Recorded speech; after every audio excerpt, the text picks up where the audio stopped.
السلام علیکم ورحمۃ اللہ وبرکاتہ۔ الحمد للہ وکفی وسلام علی عبادہ الذین اصطفی، اما بعد۔ رجب کے مہینہ میں اللہ تعالیٰ کے نبی کو اللہ تعالیٰ نے اپنے پاس بلایا، جس کو ہم معراج کہتے ہیں، شب معراج، لیلۃ المعراج، اور اس کے لیے اہتمام بھی کیا جاتا ہے، عبادات کا، خیرات کا۔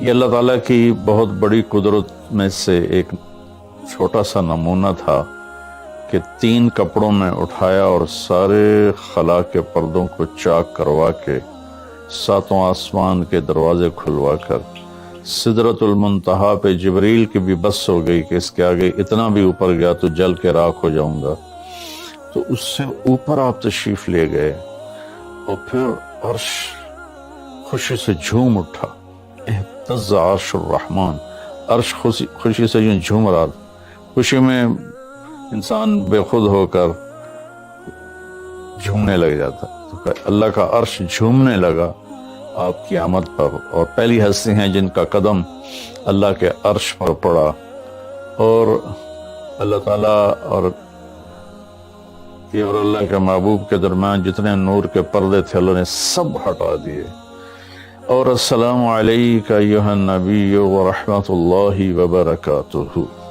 اللہ تعالیٰ نے ایسا خوبصورت سلام پیش کیا۔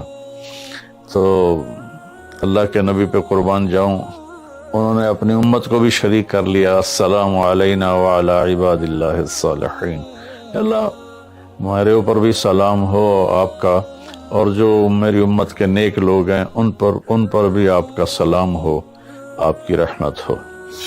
تو معراج کا واقعہ اسباب کے خلاف ایک انتہائی عجب اللہ کی قدرت ہے، اور اس میں ایک چھوٹی سی بات عرض کروں کہ جب آدمی پس جاتا ہے نا اور کہتا ہے متى نصر اللہ، یا اللہ تیری مدد کہاں ہے، تو پھر اللہ کی طرف سے جواب آتا ہے الا ان نصر اللہ قریب، بے شک میری مدد قریب ہے، آ رہی ہے۔ یہ واقعہ طائف کے بعد پیش آیا ہے، جب آپ بے بس ہو گئے تھے، پتھر کھا کے شدید زخمی ہوئے، پھر آپ مکہ تشریف لائے تو باہر ٹھہر گئے، اندر آنے کی آپ کی سکت نہیں تھی، اور آپ نے زید ابن حارثہ کو اخنس بن شریک کے پاس بھیجا کہ مجھے پناہ دو، میں مکے میں داخل ہونا چاہتا ہوں، تو اس نے انکار کر دیا، کہا میں نہیں پناہ دیتا۔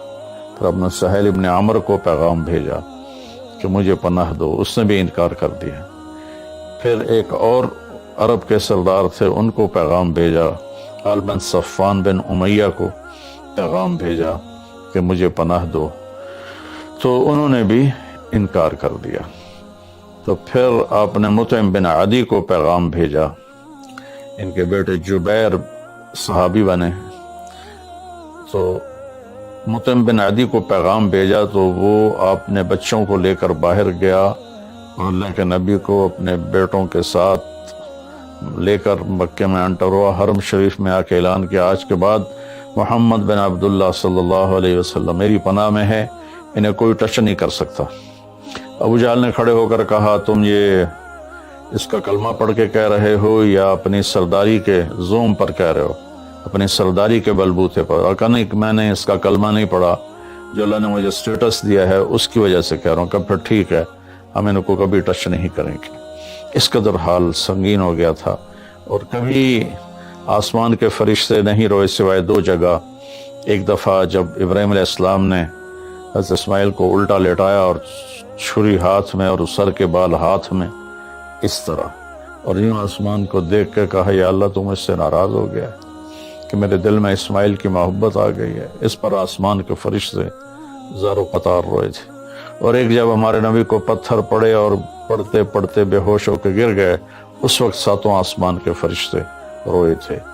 اور پھر ملک الجبال حاضر ہوا، یا رسول اللہ اجازت ہو تو ان کو ایسے پیس کے سرما بنا کے رکھ دوں، ان اطبق علیہم الاخشبین۔ ہم نے کہا نہیں، لا اللہ ان یخرج من اصلابہ من یوحد اللہ، نہیں، اللہ تعالیٰ ان کی نسل میں ایسے پیدا کرے گا جو اللہ کی توحید کو ماننے والے ہوں گے۔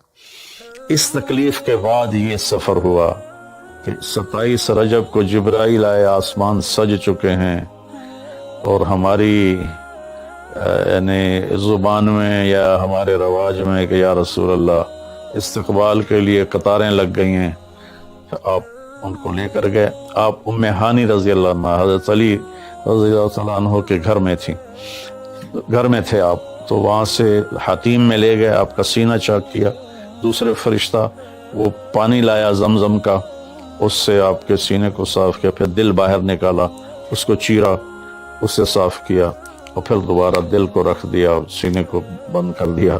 اب یہ سارا کچھ اپنے ہوش میں دیکھ رہے تھے۔ پھر وہاں سے براق پہ سوار ہوئے۔ براق گدھے سے بڑا قد، خچر سے چھوٹا قد والا ایک جانور تھا، جس پر آپ کو سوار کرایا گیا، اور وہ تھوڑا مستی کرنے لگا تو جبریل بولے تو یہ پتہ ہے تیرے اوپر کون سوار ہیں؟ تو اس کے ساتھ ہی وہ ایک دم سر نیچے کر گیا، اور پھر وہاں سے پرواز کی بیت المقدس، اور وہاں آپ نے 2 نفل پڑھے اور ان کو وہیں چھوڑ دیا، اس کو براق کو وہیں چھوڑ دیا۔ وہاں سے پھر سفر شروع ہوا اللہ کی طرف۔ اس سفر کو اللہ نے یوں بیان کیا، سبحان الذی اسری بعبدہ لیلا من المسجد الحرام الى المسجد الاقصى الذی بارکنا حولہ لنریہ من آیاتنا انہ هو السمیع العلیم۔ تو اس میں اہل علم کے لیے بڑا خوبصورت نقطہ بھی میرے ذہن میں ہے کہ یہ قرآن کی پہلی صورت ہے جو سبحان مصدر سے شروع ہو رہی ہے، سبحان الذی۔ پھر اس کو آگے لے جا کر اللہ تعالیٰ نے مصدر کے بعد فعل ماضی ہوتا ہے تو سبح للہ ما فی السماوات والارض کے ساتھ شروع کیا، تو مصدر آیا، ماضی آیا، ماضی کے بعد مضارع ہوتا ہے، فیوچر ہوتا ہے، مستقبل ہوتا ہے، تو یسبح للہ ما فی السماوات وما فی الارض الملک القدوس العزیز الحکیم۔ پھر اس کے بعد امر کا صیغہ ہوتا ہے تو سبح اسم ربک الاعلی الذی خلق فسوی۔ یہ قرآن کا اعجاز ہے، قرآن کی خوبصورتی ہے، قرآن کی بلاغت ہے۔ سبحان، سبح، یسبح، سبح۔ تو اللہ تعالیٰ نے پہلے اپنی پاکیزگی کو بیان کیا کہ جو کچھ کہنے والا ہوں میں سب کچھ کر سکتا ہوں، میرے لیے کوئی مشکل نہیں کہ میں اپنے بندے کو لے کر گیا۔ اللہ آنے جانے سے پاک ہے، لیکن با کا اضافہ یہ بتاتا ہے کہ اللہ تعالیٰ کہہ رہے تھے یوں ہی سمجھو کہ میں اپنے بندے کو خود لے کر گیا اوپر۔ آپ جبریل کے کندھوں پر، پروں پر سوار ہو کر نہیں گئے، آپ کا سفر الگ تھا، جبریل کا الگ تھا، یہاں تک کہ پہلے آسمان پر پہنچے تو دروازہ کھلا تو آدم علیہ السلام نے استقبال کیا، گلے لگایا۔ پھر اس سے اوپر گئے تو عیسیٰ علیہ السلام، یحییٰ علیہ السلام، زکریا علیہ السلام نے استقبال کیا، اور سارے آسمان کے فرشتوں نے استقبال کیا۔ پھر اس کے بعد تیسرے آسمان پر گئے تو یوسف علیہ السلام نے استقبال کیا اور سارے فرشتوں نے۔ پھر چوتھے آسمان پر گئے تو یونس علیہ السلام نے اور باقی سارے فرشتوں نے۔ تو پھر پانچویں آسمان پر گئے تو ہارون علیہ السلام اور آسمان کے فرشتے۔ پھر چھٹے آسمان پر گئے تو موسیٰ علیہ السلام اور موسیٰ علیہ السلام کے آسمان کے فرشتے۔ اس دن اللہ نے، میرا میں نے پڑھا کہیں نہیں لیکن مجھے لگتا ہے کہ اس دن اللہ تعالیٰ نے سارے فرشتوں کی عبادت کی چھٹی کرا دی ہوگی اور فرمایا ہوگا بس میرے محبوب کا دیدار کرو، استقبال کرو، آج یہی تمہاری عبادت ہے، کیونکہ ہر فرشتہ بے قرار تھا کہ دیدار ہو جائے۔ پھر اب ساتویں آسمان پر گئے، وہاں ایک بیت اللہ تھا، وہاں ایک بزرگ سفید داڑھی والے یوں کر کے بیٹھے ہوئے تھے، یوں کر کے، اور لمبے ان کے بال تھے، لمبی داڑھی تھی، وہ نہیں اٹھے، وہ بیٹھے رہے۔ جب آپ قریب آئے تو وہ کھڑے ہوئے اور کہا میرا بیٹا آ گیا۔ پہلے نبیوں نے کہا ہمارے بھائی آ گئے، ہمارے بھائی آ گئے، ہمارے نبی آ گئے۔ اس بزرگ نے کہا میرے بیٹے آ گئے، میرے بیٹے آ گئے۔ تو آپ نے جبریل سے پوچھا یہ کون بزرگ ہیں؟ تو انہوں نے فرمایا یہ آپ کے دادا ابراہیم علیہ السلام ہیں۔ اس میں اللہ نے ہمیں سبق دیا کہ بیٹا کتنے ہی عالی مقام پہ چلا جائے، اس کی ذمہ ہے اپنے ماں باپ کا ادب کرے، ان کے پاؤں چھوئے، ان کے سامنے سر جھکا کے چلے، یہ ہواؤں میں اڑ جائے، عرش کو چیر کے اللہ تک پہنچ جائے، پھر بھی باپ کے آگے، ماں کے آگے سر جھکانا ہے۔ اور یہ سبق عملاً اللہ نے امت کو سکھایا، پہنچایا کہ اللہ تو جانتے تھے کہ یہ امت اپنے والدین کی کتنی نافرمان ہوگی، اور کتنے ماں باپ ہوں گے جو چھپ چھپ کے روئیں گے، کتنی مائیں ہوں گی جو دوپٹے کے پلو میں اپنے آنسو چھپا لیں گی اپنی اولاد کی نافرمانی کی وجہ سے، بدتمیزی کی وجہ سے۔ میرے نبی سے پوچھا گیا یا رسول اللہ قیامت کب آئے گی؟ تو آپ نے فرمایا اللہ کو پتہ ہے۔ کیا کوئی نشانی فرما دیں؟ ارشاد فرما دیں کہ جب مائیں بیٹیوں کے ہاتھوں ذلیل ہوں گی تو قیامت آئے گی۔ یعنی بیٹے تو کرتے ہی رہتے ہیں، اگر بیٹیاں بھی ماں کو ذلیل کریں گی تو قیامت آ جائے گی۔ تو یہ اتنا بڑا مقدس رشتہ ہے۔ آپ نے فرمایا جس نے اپنے والدین کو دکھ دیا اس پہ اللہ کی لعنت، زمین آسمان کی لعنت، فرشتوں کی لعنت، نہ اس کی نماز قبول ہے، نہ روزہ، نہ صدقہ۔ اور دوسری طرف آپ نے فرمایا جو صبح صبح ماں باپ کی زیارت کر لے تو صبح سے شام تک جنت کے 2 دروازے اس کے لیے کھل جاتے ہیں۔ نہ حال پوچھا نہ خدمت کی، صرف آ کے زیارت کی محبت کی وجہ سے۔ شام کو آ کے ان کی زیارت کی تو صبح تک جنت کے 2 دروازے اس کے لیے کھلے رہیں گے۔ پھر ان میں کوئی ایک فوت ہو جاتا ہے اور یہ اس ایک کی بھی ایسے زیادت کرتا ہے، زیارت کرتا ہے، ایک دروازہ کھلا رہے گا۔ تو یہ اس میں ایک بہت بڑا سبق تھا ماں باپ، چونکہ پہلا قصور تو ماں باپ کا ہے کہ وہ بتاتے ہی نہیں، وہ تعلیم ہی نہیں دلاتے جس سے پتہ چلے کہ ماں باپ کا مقام کیا ہے۔ اسی میں ہماری نسل ڈپریشن کا شکار ہوگی۔ تو انہیں کیا پتا باپ کون ہوتا ہے، ماں کون ہوتی ہے؟ تو آپ وہاں سے تشریف لے گئے تو سدرۃ المنتہا، جہاں بارڈر آ جاتا ہے ان مخلوقات کا، بارڈر پر جبریل نے کہا یا رسول اللہ بس آگے میرے پاس ویزا کوئی نہیں ہے، ایک بالشت بھی اوپر جائے، ایک گٹھ بھی اوپر جاؤں گا تو جل کے راکھ ہو جاؤں گا۔ تو اللہ نے ایک تخت اتارا، اس سے اپنے محبوب کو بٹھایا اور وہ گئے بلندیوں کو چیرتے ہوئے، اس نے عرش پر جا کر لینڈ کیا، آپ اترے اور میرے اللہ تعالیٰ نے کہا ثم دنا فتدلی فکان قاب قوسین او ادنا۔ اللہ تعالیٰ نے اپنے محبوب کو اپنے قریب کر لیا، اتنا قریب کیا کہ فاصلے مٹ گئے، فاصلے مٹ گئے۔ تو بھائیو پھر لمبا واقعہ ہے اور لوگ آج کل اتنا لمبا سنتے بھی نہیں ہیں، تو میں صرف جانے کا بتا دیتا ہوں۔ واپسی کا بھی پورا ایک کہانی ہے، جنت دکھائی، جہنم دکھائی، جنتی دکھائے، جہنمی دکھائے، سارا کچھ دکھایا، سود خور دکھائے، بے نمازی دکھائے، نمازی دکھائے، اپنے سب کو اپنی آنکھوں سے دیکھا، جہنم کو بھڑکتے دیکھا، جنت کو چمکتے دیکھا، جہنم کو دہکتے دیکھا اور جنت کو مہکتے دیکھا۔ یہ سب کچھ آپ نے اپنی آنکھوں سے دیکھا اور پھر آپ واپس تشریف لائے۔ تو جب آپ پہنچے تو ابھی رات کا حصہ باقی تھا اور رات گزری نہیں تھی جب آپ اتنی بڑی کائنات کا سفر کر کے واپس تشریف لائے۔ تو اس میں ایک بڑا سبق ہے، وہ یہ ہے کہ اللہ نے اپنے نبی کا ہاتھ پکڑا اور اپنی ذات تک پہنچا دیا۔ ہم اپنا ہاتھ اللہ کے نبی کے ہاتھ میں دے دیں تو ہم بھی اللہ کی ذات تک ہماری بھی پہنچ ہو جائے گی۔ اگر کوئی بڑائی کے سفر طے کرنا چاہتا، بڑا آدمی بننا چاہتا ہے کہ میں تو جی گریٹ مین بننا چاہتا ہوں، میں کامیابی چاہتا ہوں، میں سکسیسفل لائف چاہتا ہوں، تو کامیابی ہے کہ میرا آپ کا اللہ ہم پہ راضی ہو، جب ہم مریں تو وہ ہم سے خوش ہو کر ملے، ہمیں جنت کا پروانہ دے۔ یہ ہے کامیابی۔ یہ نہیں کہ آپ بڑے مالدار بن گئے، آپ امریکہ کے صدر بن گئے، یہ نہیں ہے۔ کامیابی یہ ہے کہ آپ سے، مجھ سے اللہ راضی ہو جائے، یہ سب سے بڑی کامیابی ہے۔ تو اللہ تعالیٰ کے نبی کے ہاتھوں میں ہاتھ دے دے تو اللہ تک پہنچائی آسان ہو جائے گی۔ ایک واقعہ سنا کے ختم کرتا ہوں۔ ایک بدو آیا، کہنے لگا ہے محمد، آپ نے کہا جی۔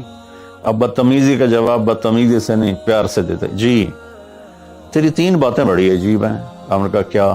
تو کہتا ہم باپ دادے کا دین چھوڑ کے تیرے دین پہ آ جائیں گے۔ ہم کیوں چھوڑیں باپ دادے کا دین؟ کہا اچھا اور؟ تو کہتا ہے کہ ہم مر کے مٹی ہو جائیں گے اور پھر دوبارہ زندہ کیے جائیں گے۔ کہا اچھا اور؟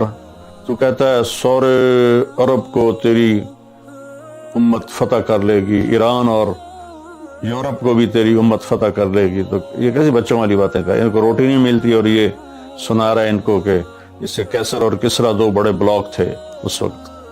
تو آپ نے مسرور کرا کے فرمایا انشاءاللہ تیری عمر لمبی ہوگی تو دیکھے گا کہ سارا عرب و عجم میرا کلمہ پڑھے گا، پھر تو دیکھے گا کہ سارا عرب و عجم یہاں مدینہ ڈھک کے آئے گا، اور پھر تو دیکھے گا کہ اللہ تعالیٰ قیامت کے دن تجھے بھی کھڑا کرے گا، مجھے بھی کھڑا کرے گا، اور میں تیرا ہاتھ پکڑ کے تجھے یاد دلاؤں گا کہ ہو گیا یہ زندہ ہونا کہ نہیں ہوا۔ تو وہ کہنے لگا نہیں میں نہیں مانتا، تو چلا گیا۔ اس نے پھر ابوبکر صدیق کے دور میں دیکھا سارا عرب فتح ہو گیا، کہنے لگا پہلی بات تو پوری ہوگی، ساری قوم نے کلمہ پڑھ لیا۔ حضرت عمر کا زمانہ آیا تو کیسر اور کسرا پٹ گئے، تو کہنے لگا دوئی گل بھی پوری ہوگی، ہن باویں تری ہو ہی نہ جاوے کدائیں، چلیے بھائی کلمہ پڑھیے۔ تو وہ وہاں سے اپنے علاقے سے آیا، حضرت عمر کے دربار میں آ کر اس نے کلمہ پڑھا۔ جب وہ آپ کی محفل میں آتا آپ اس کے لیے کھڑے ہو جاتے، بڑا اکرام کرتے۔ تو ایک دفعہ فرمایا کہ تم دیکھتے ہو میں اس بدو کا بڑا اکرام کرتا ہوں، میں اس محفل میں تھا جس میں اللہ کے نبی نے کہا تھا کہ رہے گی تیسری بات تو تیرا ہاتھ پکڑ کے بتاؤں گا کہ ہوئی کہ نہیں ہوئی، ہم مر کے زندہ ہوئے ہیں کہ نہیں ہوئے۔ اور قیامت کا دن جس کا ہاتھ میرے نبی کے ہاتھ میں آ گیا وہ جنت میں پہنچانے سے پہلے کبھی نہیں چھوڑیں گے۔ تو یہ وہ شخص ہے جس کا ہاتھ میرے نبی نے پکڑا ہوا ہے، اس کو جنت تک پہنچا کے چھوڑیں گے۔ تو میرے عزیزوں، میرے بھائی بہنوں، بچوں بچیوں، ہم مختلف قسم کی نافرمانیوں کا شکار ہیں اور اس میں ہم لذت ڈھونڈتے پھر رہے ہیں اور فرسٹریشن کا شکار ہیں۔ ہماری نئی نسل نشوں پہ لگی ہوئی ہے۔ اللہ کے واسطے سب سے ہاتھ چھڑا کر اللہ کے نبی کو اپنا ہاتھ پکڑا دو، آپ کو یوں پکڑیں گے اور اللہ پاک سے جا کر ملا دیں گے، اور فرشتے بھی آپ پر رشک کریں گے۔ یہ واقعہ معراج کی اصل تھیم ہے، اور واقعہ معراج کا اصل پیغام ہے کہ محمد سے وفاتوں نے تو ہم تیرے ہیں۔ یہ جہاں چیز ہے کہ لوح و قلم تیرے ہیں۔ السلام علیکم۔